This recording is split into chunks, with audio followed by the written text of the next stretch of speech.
பிரியர்களுக்கு அன்பு வணக்கம். இந்திய மற்றும் மேற்கிந்திய தீவுகள் அணிகளுக்கு இடையிலான டெஸ்ட் தொடர் ஆரம்பமாகி இருக்கிறது. அகமதாபாத்திலே ஆரம்பமாகி இருக்கிறது. இந்தியா ஒரு புதிய அத்தியாயத்தை ஆரம்பித்திருக்கிறது. இந்தியா புதிய அத்தியாயத்தை சுப்மான் கில் தலைமையிலே ஆரம்பித்திருக்கிறது. ஏற்கனவே இங்கிலாந்திலே 5 போட்டிகள் கொண்ட டெஸ்ட் தொடரிலே விளையாடினார்கள். 5 ஆட்டங்களில் 2-2 என்று சொல்லி டிரோ செய்யப்பட்டது. அது சுப்மான் கில் மீது விமர்சனம். இந்தியாவினுடைய முக்கிய வீரர்கள் இல்லாத நிலையில் பங்கெடுத்த இந்திய அணி இவ்வாறு சிறப்பாக விளையாடி இருந்தமை, அதுவும் இங்கிலாந்திலே வைத்து டிரோ செய்திருந்தமை பாராட்டத்தக்கது. ஐசிசி டெஸ்ட் சாம்பியன்ஷிப்பிலே பெரிய அளவிலே அவர்களுக்கு இம்முறை இந்த 3வது சைக்கிளிலே அவர்கள் இறுதிப் போட்டிக்கு செல்வதற்கான வாய்ப்புகளை இது கொஞ்சம் உற்சாகப்படுத்தும். ஏனென்றால் வெளிநாட்டு மண்ணிலே தொடரை இழக்காமல் டிரோ செய்வது என்பது மிகப்பெரிய ஒரு விஷயம். இப்போது சொந்த மண்ணுக்கு இந்தியா வந்திருக்கிறார்கள். மேற்கிந்திய தீவுகளுடன் 2 டெஸ்ட் போட்டிகள் விளையாடப்பட போகிறது. இதிலே ரொஸ்டன் சேஸ் தலைமையிலான மேற்கிந்திய தீவுகள் எதுவிதமான எதிர்பார்ப்புகளும் இல்லாமல் வந்திருக்கிறது.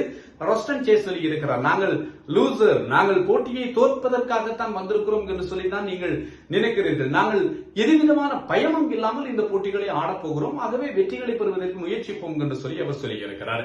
இதிலே இருக்கின்ற சுவாரஸ்யமான விஷயம் என்னவென்று சொன்னால், இந்தியா அஸ்வின், விராட் கோலி இருவரும் 15 ஆண்டுகளாக இந்தியாவிற்கு தொடர்ச்சியாக டெஸ்ட் ஆடி வருபவர்கள். இவர்களோடு ரோஹித் சர்மாவும் இடையிலே இணைந்து கொண்டார். இந்த மூவரும் இல்லாத நிலையில் இந்திய கிரிக்கெட் அணி சொந்த மண்ணிலே 15 ஆண்டுகளுக்கு பின்னர் இந்த டெஸ்ட் தொடரிலே விளையாடி கொண்டிருக்கிறது என்பதுதான் சுட்டிக்காட்டத்தக்கது. மேற்கிந்திய தீவுகள் முதலில் துடுப்படுத்த ஆடுகிறது. கடந்த 23 ஆட்டங்களாக மேற்கிந்திய தீவுகள் இந்தியாவுக்கு எதிராக டொஸ் வெல்லவில்லை என்று சொல்லி ஒரு புள்ளி விவரத்தையும் பார்த்தேன். இன்று டொஸ்ஸை மேற்கிந்திய தீவுகள் வென்றிருக்கிறது. 6 டெஸ்ட் போட்டிகளிலும் தலைவராக டொஸ்ஸை இப்போது சுப்மான் கில் இழந்திருக்கிறார். இங்கிலாந்திலே 5 டொஸ்ஸையும் இழந்தார். இப்போது இங்கேயும் 5 டொஸ்ஸையும் இழந்தார். 37 வயதாகி கொண்டிருக்கின்ற ஜடேஜாவிற்கு உதவி தலைவர் பதவி கொடுக்கப்பட்டிருக்கிறது. 37-38 வயதுகளிலே இருக்கின்ற விராட் கோலி, அதே போன்று அஸ்வின், இவ்வாறான வீரர்கள் எல்லாம் ஓய்வை அறிவித்துக் கொண்டிருக்கு. இவருக்கு உதவி தலைவர் பதவி கொடுக்கப்பட்டிருக்கிறது. ஜடேஜாவிற்கு 3 சுழற்பந்து வீச்சாளர்கள் ஜடேஜா, வாஷிங்டன் சுந்தர், குல்தீப் யாதவ் ஆகிய வீரர்கள் களம் காண்கிறார்கள். கருண் நாயருக்கு அணியிலே வாய்ப்பு கிடைக்கவில்லை. 3ஆம் இலக்கத்திலே சாய் சுதர்சன் களமிறக்கப்படுகிறார் என்பது ஞாபகப்படுத்தத்தக்கது. 4ஆம் இலக்கத்திலே கில், 5ஆம் இலக்கத்திலே ட்ரூப் ஜூரெல், இவர் ரிஷப் பாண்ட் இல்லாத நிலையில் விக்கெட் காப்பாளராக செயற்படுகிறார் என்பதும் ஞாபகப்படுத்தத்தக்கதாக இருக்கிறது. அஸ்வின் ஒரு சாதனையை தவறப்பட்டிருக்கிறார். தொடர்ந்து 65 டெஸ்ட் போட்டிகள். இவர் 2011 அறிமுகமானதிலிருந்து இந்தியாவிலே விளையாடப்பட்டிருக்கின்ற 65 டெஸ்ட் போட்டிகள் 65லும் அஸ்வின் பங்கேற்றார். ஆனால் இப்போது முதல் முறையாக அஸ்வின் இல்லாமல் சொந்த மண்ணிலே இந்தியா ஒரு டெஸ்ட் போட்டியிலே விளையாடுகிறது என்பதும் சுட்டிக்காட்டக்கூடிய ஒரு விஷயம். மிகப்பெரிய ஒரு வெற்றிடம். இந்த முக்கிய வீரர்கள் இல்லாத நிலையில் இந்தியா விளையாடுகிறது என்பதும் ஞாபகப்படுத்தத்தக்க ஒரு விஷயமாக இருக்கிறது. இந்தியாவினுடைய புதிய இள ரத்தங்கள் எவ்வாறு இந்த தொடரை எதிர்கொள்கிறார்கள் என்பதுதான் ரசிகர்கள் அவரோடு எதிர்பார்த்து காத்திருக்கின்ற ஒரு விஷயம் என்று சொல்லலாம். ஏனென்றால் இன்னும் 10 ஆண்டுகளுக்கு இந்த அணிதான் இந்தியாவை கட்டி காக்கப் போகிறது.